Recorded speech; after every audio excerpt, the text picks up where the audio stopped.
That's you, Bailey. Yes, sir. Read the steps on page 414. Find one. There's one over here, Bailey. There's literally one over there. Listen. Step 1. Move the decimal point until it is to the right of the first non-zero digit. The result is a real number A.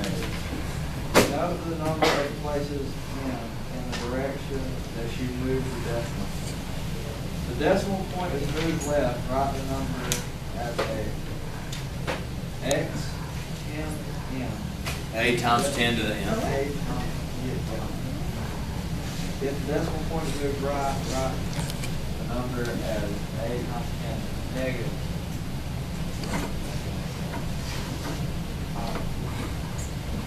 Remove the unnecessary zero. All right, so if we had this.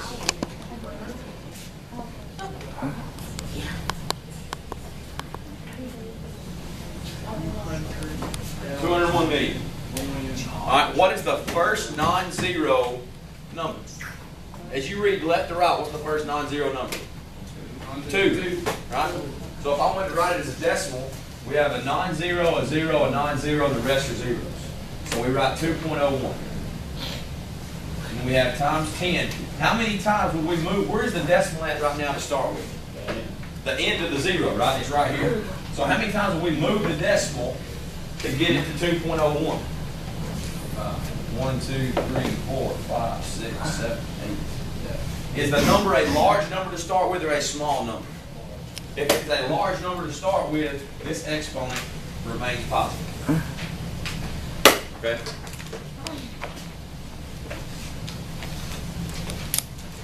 You have a question, Ivy? Ask it. I don't understand. Which part? Well, what's the first non-zero number? As you read from left to right, what's the first non-zero number? 2. All right. So when I write this, I'm going to write it as a decimal.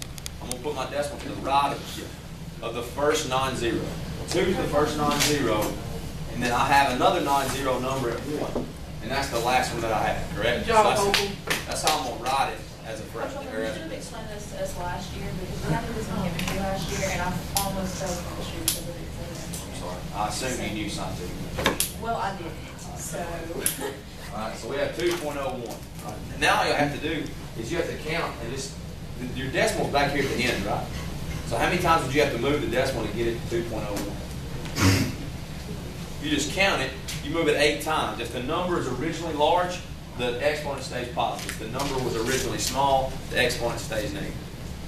Alright, so in this case, it's a large number, so your exponent's positive. Alright, if you've got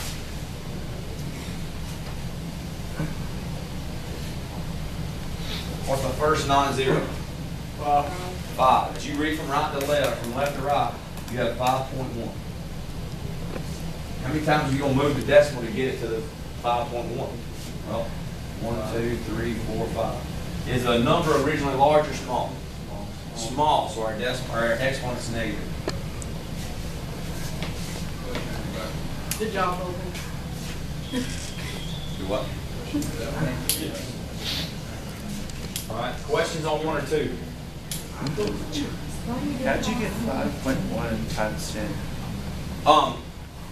First non-zero number is what? 5, right? So I'm going to put the decimal to the right of the very first non-zero number as I read from left to right. So as I'm reading from left to right, 5 is the first non-zero. So I put the decimal to the right of it. So I'm left with 5.1. And then the times 10 always comes in because that's scientific notation. Then I've just got to figure out what my exponent is. All right? Attempt this one.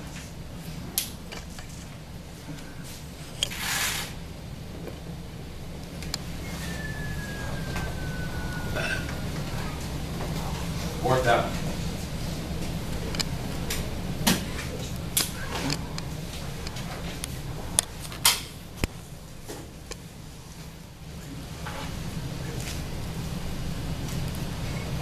You've got 68,780,000,000.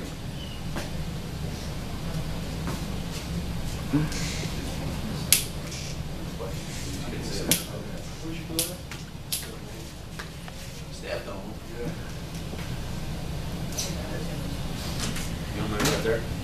up easy. Move this desk up here. Move that desk in front of you. Move either one.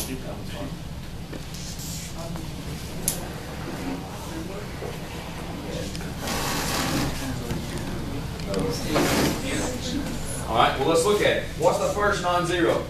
6. I'm going to put the decimal to the right of it. I've got 6.87. Notice I have 3 here, 2 here. All right, I'm going to write down all my non-zeros, and then when it's just consistent zeros, I'm going to drop those. You could, but it won't be the exact number. All right, so we've got times 10. Decimals out here, we move it 1, 2, 3, 4, 5, 6, 7, 8, 9, 10. Is it a large number? Yes, your exponent remains positive. So you have 6.87 times 10 to the 10. All right? Does that make sense? We're good so far. Taking it from standard to scientific notation.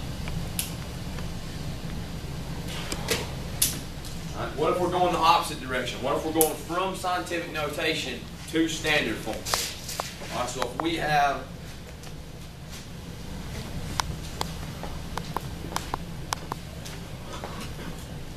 (6.32) times 10 to the 9. All right, we all know powers of 10, correct? If you have 10 to the 9th power, you're going to have a 1 and 9 zeros. Does that make sense?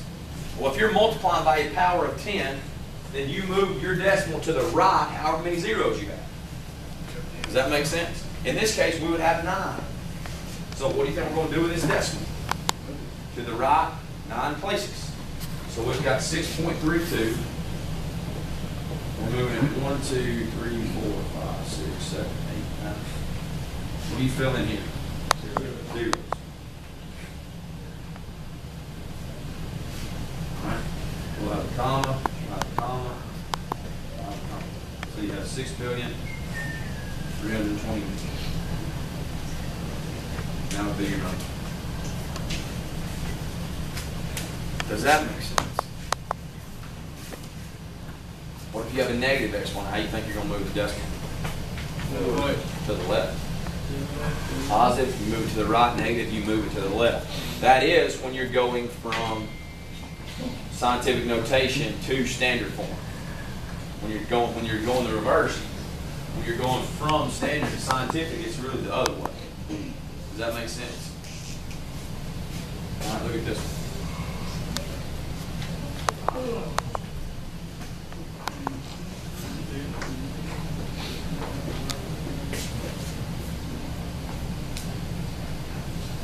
4 times 10 to the negative 7. All right, where's the decimal? In front or behind? It's in front of the point forward, right? Oh, yeah. Really, it's 4.0, correct? Well, we really have 4.0. We're moving it to 7 places, which way? To the left, because it's negative. So,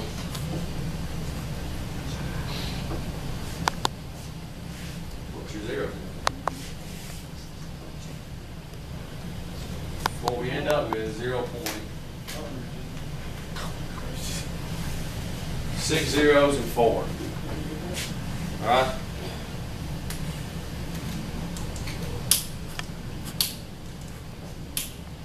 Are we good so far? So we're good from scientific to standard. We're good from standard to scientific. Yes, sir. Okay. Work this one real fast.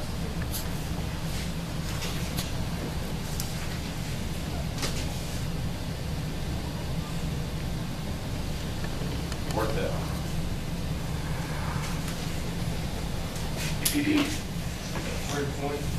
3.201 times 10 to the 6th.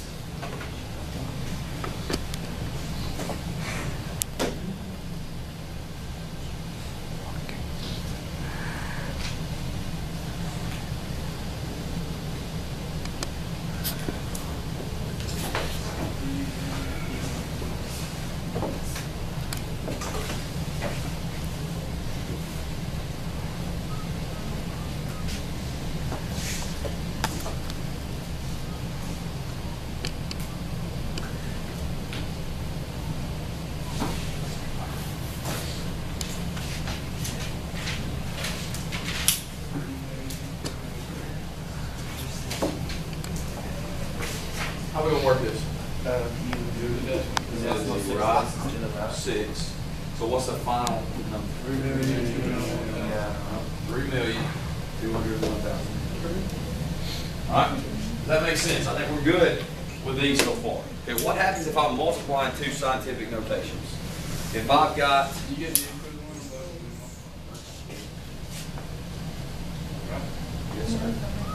I've got 3.5 times 10 to the negative third and 7 times 10 to the fifth. I remember remember a few weeks ago when we were multiplying exponents. Well, if they have the same base, we add the exponents. If we have a coefficient in front of the variables, what do? We multiply the coefficients, then we take that base and we add the exponents. The same rule applies. Okay? We have whole numbers in front of the scientific notation. Multiply the whole numbers. We have 3.5 times 7. And then we take our 10, which is our base, and then we add negative 3 and 5.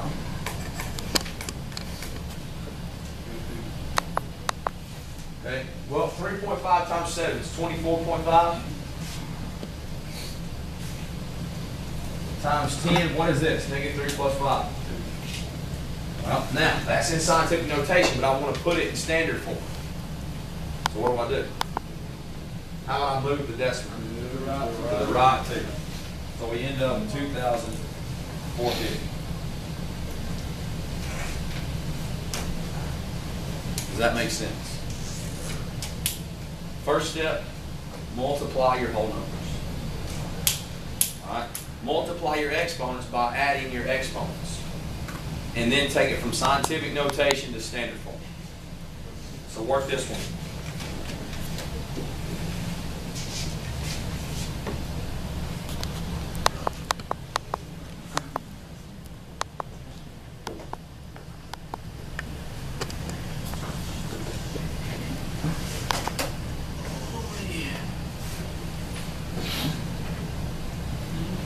All right, multiply those.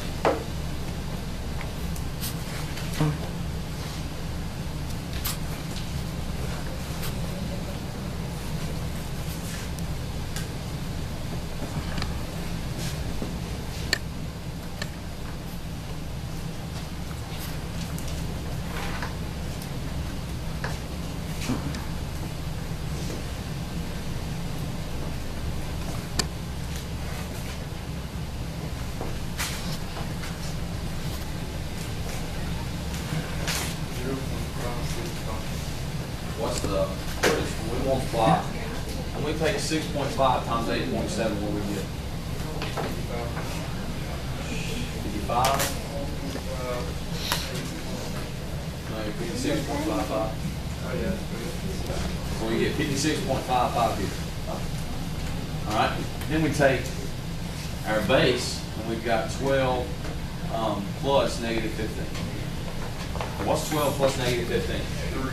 Negative 3, right? We've got times 10 to the negative 3. Move this decimal over 3 places to the left. That's right. All right. Are we good there? All right. What about? Do what? 3 times. So it's here. 1, 2, 3. All right, think about this. What do we do when we divide exponents?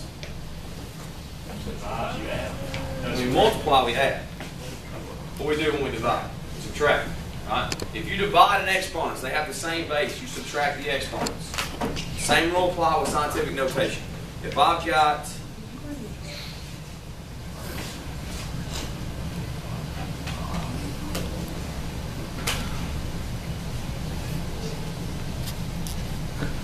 3.066 times 10 to the 6 divided by 7.3 times 10 cubed. we do the same thing. Take your whole numbers, divide those. Take your base, subtract your exponents. What's 3.066 divided by 7.3?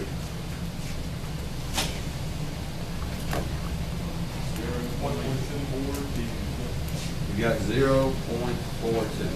What's 10 to the 6 minus 3? It's 10 cubed, right? Move it to the right 3 places. 420. All right? Does that make sense? Make sure when we take it, we get it in scientific notation, when we're dividing, we want to put it in standard form. Work this one.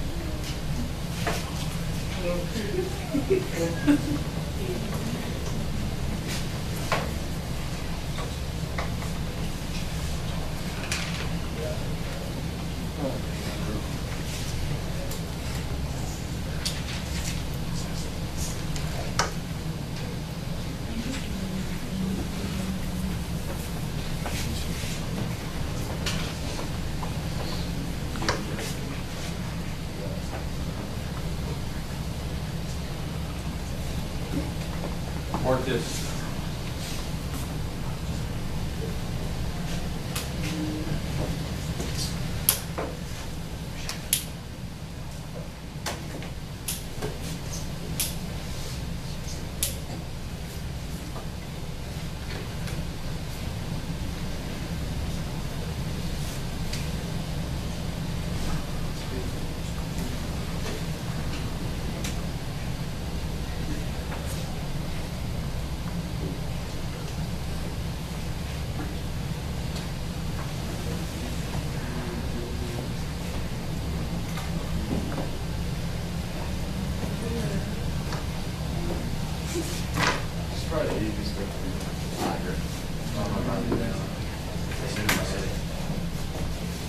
I mean, it's up there with line X on it and stuff. We divide the whole numbers. What do we get? 1.2. When we take our base stays the same, times 10. Subtract your exponents. 3 minus 8 is what? -5. Move the decimal to the left 5. We get 0.1.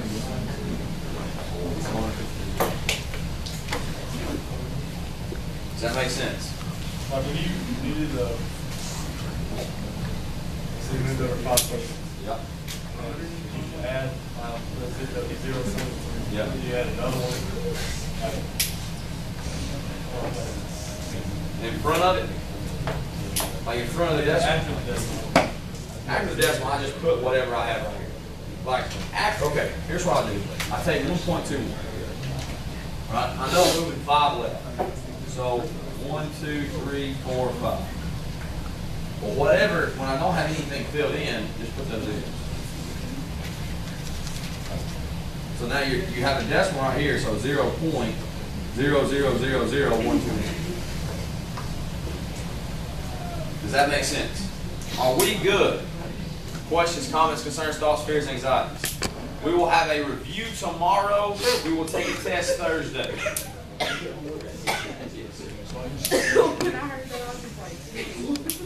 All right, review tomorrow, test Thursday. All right, some of y'all have not. If you want to retake that first test, you've got until Thursday to retake it. I don't think I can. All right, if you want to retake it, you haven't taken it all. If you want to retake it, you have until Thursday. You cannot take it in class. If you have a free period, you can take it then. If you come before school, you can take it then. All right? If you want to stay after school, I will ask you can go in Miss Aiden's room and take it there. Or you can take it, Coach McGee stays after too. All right? No questions on this. Here's the homework. On page 417, we have time to get done in here during class. All right, on 417, 20 23, 26, 31, 32. All those are just taking it either from standard to scientific notation or from scientific notation to standard. All right? And then 36 through 36, 40, 44, 48, and 52, those are all multiplied and divided.